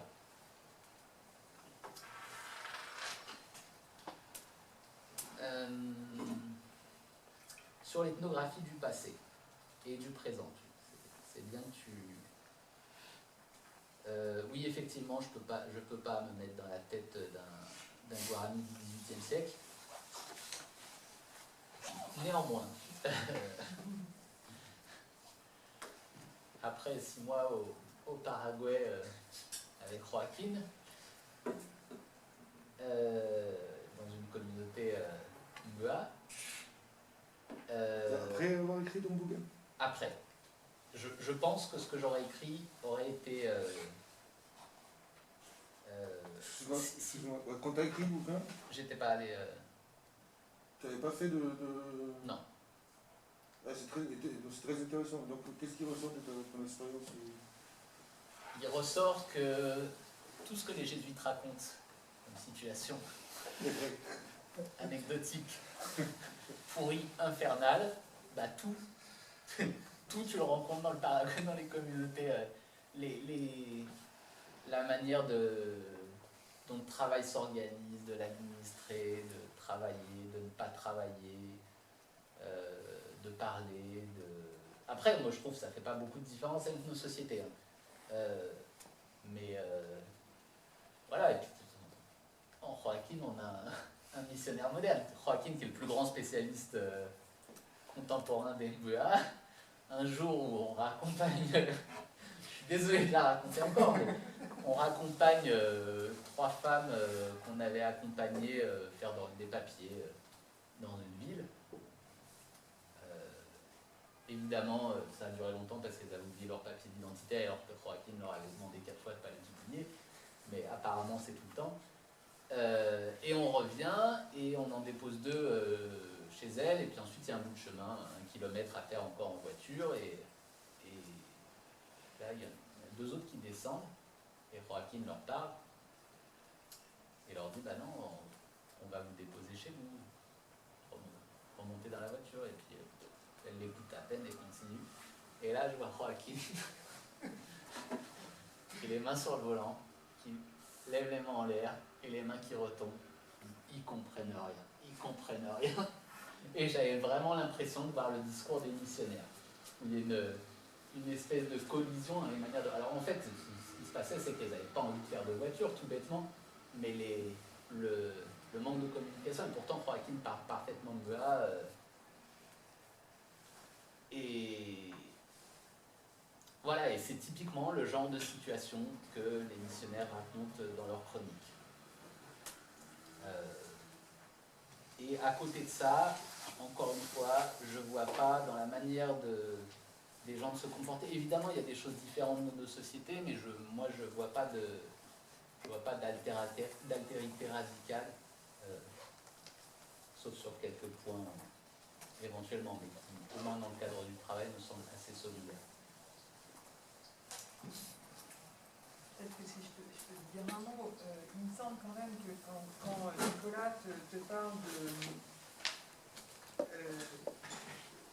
de ce qui résiste, en fait, qui manque dans l'ethnographie du passé telle que tu la proposes dans ce livre, une forme de résistance de la parole de tes interlocuteurs. À la fois, moi en fait je pense qu'elle est là, la résistance. Elle est là quand tu traduis. C'est-à-dire que tu fais 50 000 va-et-vient en fait. Au début tu traduis grossièrement, et puis il y a un certain nombre de mots qui résistent à la traduction. Typiquement chez Paul Accord, au départ tu le traduis par chasser, et puis après tu dis mince, ça concerne aussi la pêche. Mince, mais c'est pas simplement chasser, pêcher en soi comme activité technique, mais c'est surtout en fait apporter de la nourriture à quelqu'un qui n'est pas soi, à quelqu'un d'autre, à un fin. Et là, vous refaites l'histoire sémantique du terme, et donc il y a, je crois que c'est en tout cas, c'est peut-être, tu vois bien d'où je parle, effectivement en tant qu'anthropologue plus, peut-être à partir de tous les 16 langues guarani, c'est-à-dire que être attentif à la fois on peut traduire, et en même temps c'est tout un travail, et c'est toute une résistance que t'offre ton matériau linguistique, parce qu'il n'y a pas d'alignement automatique entre les mots, les concepts qui sont en jeu dans ces textes-là, et ni l'espagnol de l'époque, ni l'espagnol d'aujourd'hui, ni le français d'aujourd'hui. Et c'est peut-être que dans ton livre, cette tension-là, tu ne la montres pas trop. Hein, tu prends pour acquis la traduction comme quelque chose de transparent, comme un exercice transparent, alors qu'en fait, il y a des heures de travail derrière, et en fait, il y a peut-être des espaces d'irrésolution, d'une certaine manière. Et c'est peut-être la mise en scène de cette irrésolution dans l'écriture, qui peut être une piste pour la thèse, pour le coup, d'ailleurs que tu as exploré dans les 2 articles là, que je viens de citer, Et c'est là où il démarre l'anthropologie. Non pas comme altérité radicale, mais comme espace différentiel, enfin, comme juste un écart différentiel entre ce que tu attendrais trouver et ce que tu trouves. Et donc oui, le contenu de tes dialogues est vraiment colle très très bien avec tout ce que tu as dans tes sources espagnoles. C'est un petit peu la déception d'une certaine manière. Encore que, tu vois, ce voyage à Santa Fe, où là il y a quelque chose qui déborde complètement, me semble-t-il, tes sources en espagnol. Mais voilà, je crois que cette résistance-là, elle est là. Et c'est ça qu'il faut peut-être... il faut s'attarder un petit peu là-dessus, pas faire comme si on pouvait d'un revers de la main ou facilement d'une façon traduire. Oui, mais C'est bien. comme je le disais, tu vois, j'oublie souvent la question de traduction. Après, ce qui a émergé avec les deux articles, c'est des choses que j'ai trouvées un petit peu par hasard, et pour trouver des choses par hasard, il faut du temps. Tu vois, le mémoire de master, ça fait 4 ans, ça. 4 ans que j'ai écrit. Donc il faut avoir le temps de tomber sur des choses un petit peu par hasard et des problèmes qui émergent, des choses subversives, comme tu dis. C'est des choses que je pouvais pas voir avant. J'en étais vraiment... peut-être que je les aurais jamais vues, en fait. Et probablement qu'il y a des choses que je vois pas encore parce que il faut que je tombe dessus. Et juste pour revenir, Nicolas, sur la question des limites de cette manière de travailler, oui, ce modèle est tellement limité que je ne le fais pas pour ma thèse. Heureusement, je l'ai pris comme un exercice, tu vois. Et là, je vais m'astreindre à une... Enfin, je vais m'astreindre, non, même pas, c'est par la nécessité. Je suis obligé de faire un travail académique pour traiter quelque chose de plus gros. Là, je travaillais sur un micro-objet, donc une micro-histoire, comme tu dis, qui impose aussi de lisser les choses, tu vois, d'avoir une journée idéale. Mais en quelque sorte, ce livre, il est à mi-chemin entre le mémoire et le roman. Et après, il y a deux chemins qui partent des deux côtés. D'un côté, le roman, de l'autre, la thèse. Peut-être qu'un jour, tu feras le roman. Ah, j'ai l'idée déjà, mais j'ai pas le temps. Et donc voilà, et là, pour la thèse, je reviens à un mode vraiment ultra classique et qui tend plus dans certains chapitres que j'ai déjà écrits vers l'histoire que vers l'anthropologie, parce que je ne me suis pas encore attaqué au... Mais en même temps, moi, je ne fais pas tellement... Tu crois capable de renoncer entièrement à ton pulsion d'écriture? Moi, je fais des longues phrases. Peut-être que ce qu'on peut dire, c'est que ton ouvrage est une mise en scène, à mon avis, extrêmement efficace et réussie d'état de la question avant de vraiment plonger dans l'ensemble du manuscrit et dans ses aspérités, et dans son caractère intraduisible à certains moments. En fait, ce mémoire t'a permis de synthétiser toute une bibliographie et des sources quand même déjà en espagnol et en guarani. C'est un socle à partir duquel tu as construit. Et tu as défini des zones d'ombre à partir de là. Et donc je crois que pour moi, le livre de Michael vient remplacer définitivement un vieux livre qui s'appelle de Maxime Aubert, La vie quotidienne dans l'émission, qui m'énervait par ces milliers d'imprécisions. Et donc je crois que, non mais c'est vrai, qui est catastrophique d'une certaine manière. Et ce qui était embêtant, c'est que ce livre de Maxime Aubert, comme c'était plus accessible pour le grand public, à chaque fois il était cité, tous les travaux de vulgarisation sur l'émission partent de ce livre. Parce que c'est le plus accessible et agréable à lire pour le grand public. Et donc moi je crois que ce que Michael a fait, c'est mettre au placard le livre de Maxime Aubert, voilà un nouveau Maxime Aubert, avec quelque chose de très précis dans la façon de renvoyer aux sources, ce qui n'était pas le cas de Maxime Aubert, oui, peut-être c'est un petit peu exagéré de parler de fiction plausible, ou de narration plausible, il faut un petit peu chercher, mais qui permet, et ça c'était très important à ce moment-là aussi dans l'état de la littérature, de proposer un ouvrage de vulgarisation d'une certaine manière, très fondé, à jour au niveau de la biographie, et qui maintenant permettent de construire d'une autre manière d'autres connaissances. Je voulais juste redire. Je ne vais pas laisser une mauvaise impression, je suis très admiratif c'est-à-dire, il y a plusieurs façons. Il y a plusieurs façons de présenter un document, tu vois. Tu dis que tu as un super document, alors tu peux faire comme tout le monde, quoi. Tu mets ton document, tu écris une étude préliminaire de 50 pages où tu dis tout ce qu'il faut dire sur le document qui est derrière. Voilà. Et non, non. Donc il y a quelque chose qui est quelque chose de très créatif, de très risqué, de très qualitatif, à essayer de rendre un document de la façon dont tu le fais. Alors, ce qu'il dit Capucine me semble très important tout à l'heure, au sens, c'est plutôt ce que je voulais dire justement. Je n'ai jamais parlé d'altérité radicale, mais je ne peux pas ce genre de Non, ce que je dis simplement, c'est qu'effectivement, les différentiels d'écriture que tu as dans les sources, puisqu'il s'agit de ça, différentiels entre discours, comme tu le dis toi-même, sont lissés dans ton texte. Quoi. Donc, tout comme le dit, moi j'ai exactement le même problème, tu sais, je fais des entretiens dans des langues machin sur une guerre X. À force de traduire tout ça, j'ai fini par tout normaliser. À force de réécrire 10 fois les discours des gens, j'ai fini par les normaliser. Et donc maintenant, quand j'écris, je mets ces discours dedans, quelqu'un qui lit ça dit putain, c'est du plume tout ça. Quoi.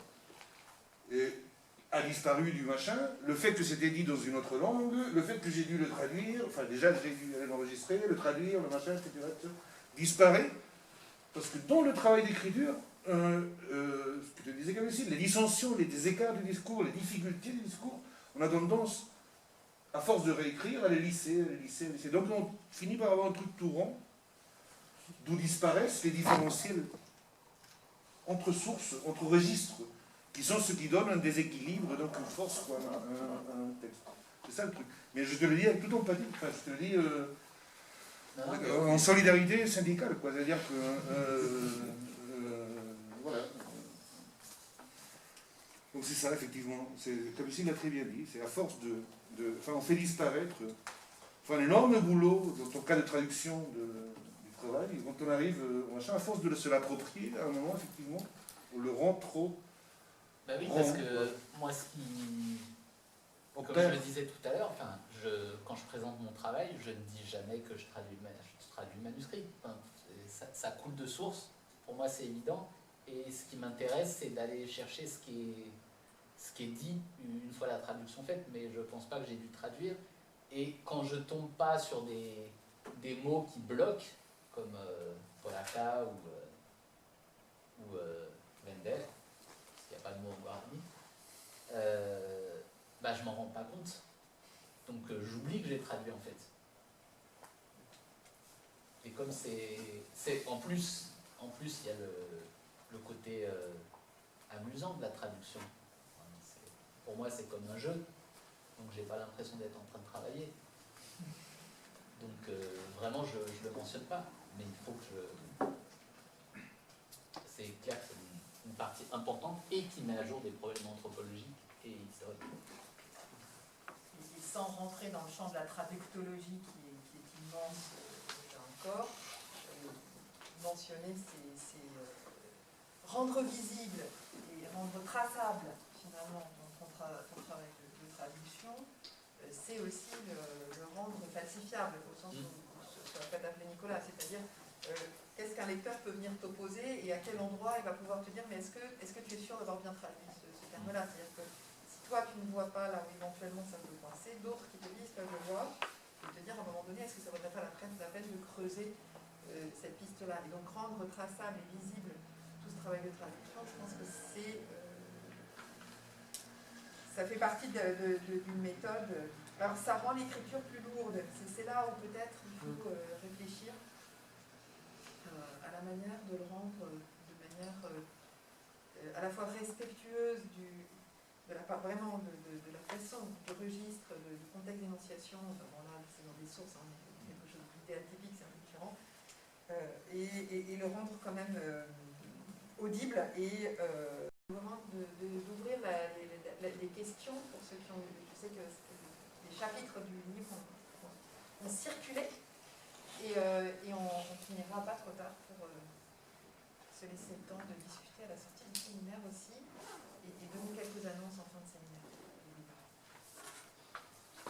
Est-ce qu'il y a des questions? Oui, Simon? J'avais une question qui prolonge un peu ce qu'on disait sur tes choix d'écriture qui concerne la couverture du livre. D'où vient l'image? Pourquoi tu l'as choisie? Comment tu l'as justifiée entre guillemets? Parce qu'elle soulève d'une certaine manière un peu les mêmes ambiguïtés que tes choix d'écriture. C'est une image, c'est une œuvre d'art.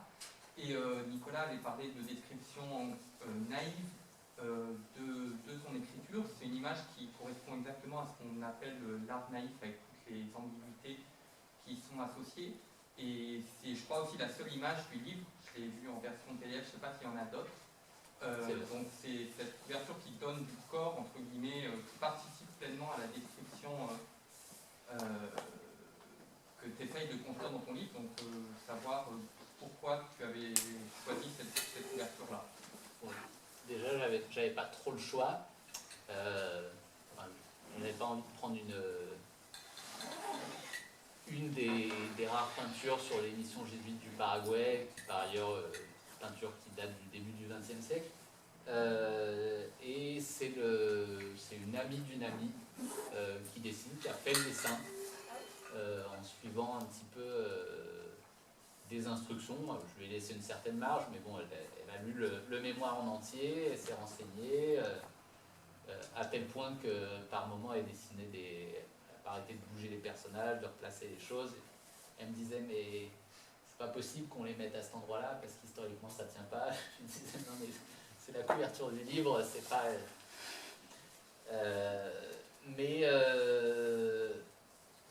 Après, oui, effectivement, c'est une vision un peu naïve des missions, un peu.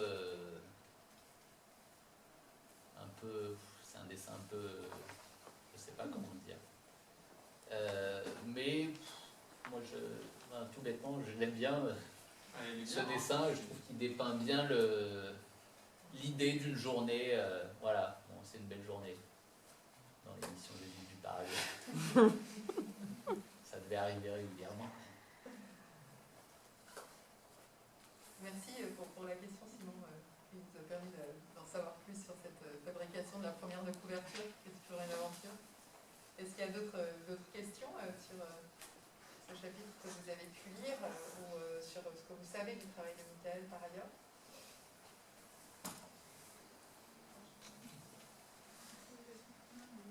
Non, moi j'avais juste une question très très simple pour savoir si les gens que tu as pris, tu parlais des prénoms, des noms, tu avais aussi les professions? C'était des recensements Non, il n'y a pas les professions, il y a marqué juste s'ils sont chefs, s'ils sont caciques ou pas. Ok. Merci. Bon, moi j'ai plein de questions très spécifiques, mais je vais te les poser après. J'ai juste une question sur, aussi très simple, sur le titre de document qui a été envoyé. En fait, c'est marqué que c'est une V8, une version 8. Et je voulais que tu reviennes sur le travail que tu as fait après pour d'édition, en fait, Ouais. pour publier ce livre. Par chance, j'ai pas eu grand chose à faire. Vraiment. Le manuscrit est parti à 2 évaluateurs. Les évaluateurs, c'était des hommes, enfin je l'ai su après, qui étaient anonymes. Donc, qui ont fait quelques observations, mais c'était vraiment des points de détail à corriger. Il n'y avait rien dans le fond et il y avait quasiment que des virgules ou à 1 ou 2 endroits une note de bas de page à ajouter pour expliquer quelque chose, mais c'était très peu. Enfin, les corrections du manuscrit suite aux évaluations, ça m'a pris 3 jours à tout casser, donc ça a été rapide. Et ensuite, il y a eu un travail d'aller-retour avec la maison d'édition où il fallait que je vérifie la maquette, que je corrige, où j'ai retrouvé, je pense qu'il y a encore des fautes, j'ai retrouvé des fautes diverses et variées un petit peu partout. J'ai essayé de limiter, mais il doit en rester. Et et ça s'est fait très vite. Je pense que j'ai dû envoyer le manuscrit en février, quelque chose comme ça, et puis en septembre, c'est sorti. Non, ça allait vraiment très très vite. Mais ça, c'est l'avantage de la forme du manuscrit, du mémoire aussi. C'est que la conversion en livre, elle se fait un petit peu plus facilement peut-être. C'est surtout que le conseil qui t'avait été donné, c'était d'écrire le mémoire de master de manière à ce qu'il soit publiable derrière. De l'écrire d'emblée comme un livre susceptible d'être publié. Ce qui n'est pas possible sur tous les sujets, d'accord? Mais pour certains sujets, ça vaut la peine d'écrire ce manuscrit de thèse ou de mémoire d'emblée comme un objet éditorial. Et si vous vous mettez ça dans la tête dès le début, ça vous permet en fait ensuite d'avoir moins de travail derrière. Le conseil, je le dis aussi un petit peu pour moi, pour tous, parce que c'est vrai que souvent, on s'attelle tellement dans sa tête, on se fait une montagne de ce que c'est qu'un manuscrit universitaire. Et donc on érige une norme universitaire en une figure un peu écrasante aussi parfois. Et paradoxalement, pour certains d'entre vous, ça permet de dégonfler cette exagération, d'une certaine manière, de l'attente universitaire pour aller vers quelque chose aussi vraiment de lisible, véritablement appropriable au-delà de l'université. Pour d'autres, ça peut être complètement angoissant de se dire qu'on va donner son livre, son manuscrit à lire au-delà de l'université. Ça dépend vraiment de chacun, mais donc c'est des stratégies qu'on peut avoir soi aussi pour se débloquer dans l'écriture, de dire ok, j'écris pas seulement pour des professeurs, j'écris pas simplement pour respecter un certain nombre de normes universitaires, d'administration de la preuve, etc., mais aussi pour un large public, pour lui permettre d'avoir une vision synthétique et fiable, mais aussi agréable, lisible, appropriable de mon travail. Mais ça dépend un peu des sujets, de l'état de la recherche, voilà, de ce qui a été publié autour de soi. S'il y a déjà eu un très bon livre de vulgarisation qui vient d'être publié, c'est pas la peine de faire cet effort-là. Si on sait que ça fait 20 ans qu'il n'y en a pas eu, bon, ça devient urgent. C'est vrai qu'on dépend aussi de notre entourage, de ce qui se publie autour de nous. Je parle de les livres, mais ta description me fait penser, parce que je n'ai pas écouté la description initiale, qu'il s'agit d'un roman, si tu me permets de qualifier de cette manière. Et ça me fait penser que dans certains romans, qui sont des romans historiques, tu dis que c'est plutôt une géographie du passé. Je me suis posé la question si c'est possible de commencer à parler peut-être d'un roman ethnographique. Et tout de suite, on doit se poser la question de qu'est-ce que ça implique de créer un roman ethnographique. Je pense par exemple au travail de Ricardo Chaboleda, c'est un chercheur du CNRS qui a écrit un roman justement sur le travail d'un anthropologue très connu, pas en France, mais aussi en Italie, qui c'est Di Martini. Et il a écrit une chose, effectivement, pour interpréter l'ethnographie de Di Martini. C'est un roman, à mon avis, ethnographique, qui permet effectivement de mieux comprendre l'ethnographie de l'Italie du Sud, et qui c'est pas forcément les gens de culture à côté, on est habitué en anthropologie, et qui se montrent notre type de choses. On se pose des questions. Je me demande à quel point ton travail peut évoluer à l'intention de devenir une sorte de roman ethnographique. Qu'est-ce que ça pourrait impliquer d'après toi? Faire la même réponse qu'à Nicolas tout à l'heure pour une autre question. Je ne sais pas. J'ai pas les outils en fait. J'avais pas les outils déjà à l'époque pour penser ce qu'était un roman ethnographique et pour en concevoir un. Et je les ai toujours pas d'ailleurs. c'est pour ça, enfin, c'est pas mon objectif. C'est arrivé un petit peu par hasard, hein, cette manière d'écrire. J'ai eu l'idée, je me suis dit je vais écrire comme ça et je vais faire quelque chose qu'il ne faut pas dire, mais je vais chercher à justifier cette idée a posteriori. J'ai cherché à la justifier académiquement, mais c'est parti d'une envie qui, ceci dit, ça reste à mon avis le truc le plus important pour la recherche, il faut avoir envie. Mais donc, ça n'a jamais été mon intention d'aller dans cette direction, ou même après de poursuivre dans cette direction. Si, quitte à écrire un roman, je préfère qu'il soit fantastique plutôt qu'ethnographique. Mais voilà, donc je peux pas vraiment te répondre, savoir dans quelle direction travailler. Je peux juste te renvoyer sur deux choses. Le livre coordonné par Alban Bensa. C'est bien, comme ça je sais maintenant où il est. Il est chez moi. Je crois que ça fait 2-3 ans que je le Ça cherche. fait très longtemps. Je ne sais pas que celui-là. Le titre, c'est J'ai oublié. En fait, Alban Bensa a fait avec d'autres un recueil pour analyser en fait, un regard d'anthropologue sur des grands auteurs de littérature. Et donc, j'ai plus le titre exact, mais on pourra vous le faire passer. Il est dans la bibliographie. Il est dans la biographie. Ah oui, il est dans la Mais il vidéo. n'y a qu'un Bensa, il n'y en a pas d'autres. Oui, Oui, oui. Non, mais tu avais aussi l'exemple d'Alain Corbin et de Yvan Jablanca. Donc, Oui. il y avait un contexte éditorial au moment Oui. aussi où tu as choisi d'écrire comme ça. Et il y a autre chose que Denis a apporté à ma connaissance, deux sociologues, Numa Murard et j'ai oublié le second, qui ont eux fait une vraie expérience d'écriture fictionnelle en utilisant des trous en fait dans leurs enquêtes. Donc c'est des sociologues de terrain, ils font des enquêtes et il y a des endroits où ils ont des trous et ils essaient de reconstruire. Ça a été très mal reçu d'ailleurs. Écoutez, merci à tous et à Merci. bientôt.